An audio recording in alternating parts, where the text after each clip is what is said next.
limamin da ya sha mari a banza. Littafin abokin fira kashi na 1 wallafar Dr. Muhammad Mansur Ibrahim Sokoto wanda ni Muhammad Zaharuddin Usman na karanta. Labari na 14. Limamin da ya sha mari a banza. Wani limami ne ya kawo ƙara wurin sarki, wani talaka ya mare shi. A fusace sarki ya sa aka nemo shi, da talakan ya zo, sarki ya daka masa tsawa yana tambayarsa, me yasa ka mari liman? Sai ya sunkuyar da kansa ya ce, Allah ya taimaki sarki, a sallar asuba ne ya ja mana karatu mai tsawo har duk muka takura, kamar yana sallan tarawihi.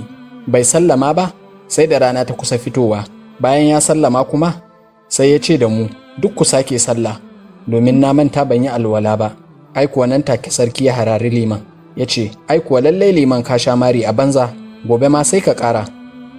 Darasi: idan baka da gaskiya kowa ma sai ya fita batunka.